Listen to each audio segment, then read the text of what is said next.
Hi guys! Samahan niyo kaming mag-harvest nitong ampalaya na tinanim ni Kuya dito sa bakura ng bahay.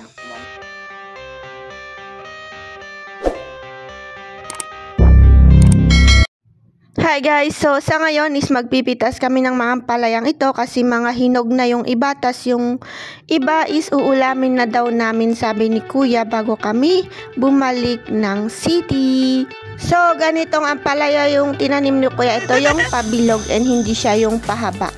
So ayan yung mga kasama ko, si ate at si Kuya. So kinukuha ni ate yung mga hinog na and yung mga pwede ng ulamin para hindi daw masira. And yung mga hinog na is para daw pang tanim, sabi ni Kuya.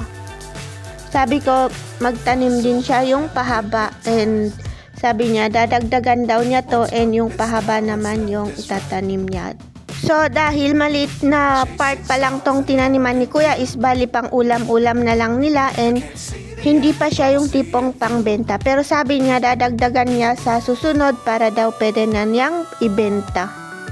So ito na yung mga hinog na ampalaya na pang tanim niya. So ihiwalay namin yung hinog at saka yung green na pang ulam. Ayan, madami-dami din siyang bunga and marami din yung mga nahinog na.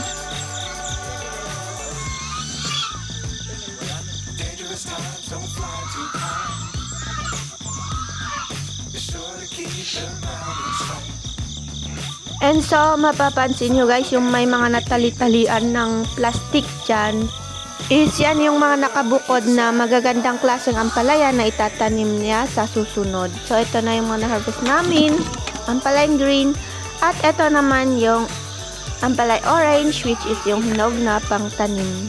And tada, niluto lahat niya ate yung na-harvest namin, and sabi ko, medyo ayaw ko ng ampalaya kasi nga mapait. Pero nung niluto niya, tapos tinikman ko, hindi siya mapait. Ang galing niyang magluto ng ampalaya, hindi mapait guys. Ako kasi pag nagluluto ako mapait, kaya hindi ko masyadong inuulam. Tsaka gusto ko yung may itlog. Pero ito, pure talaga ng pala yung pagkaluto niya and hindi talaga siya mapait.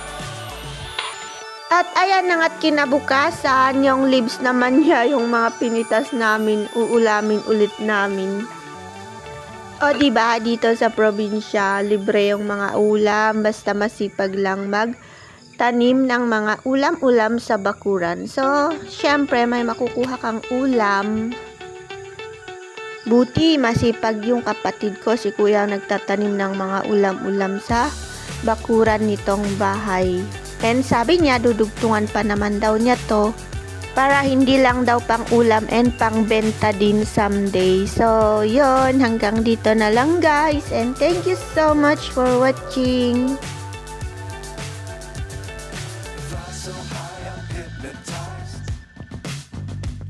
What's up is down, what's left is right.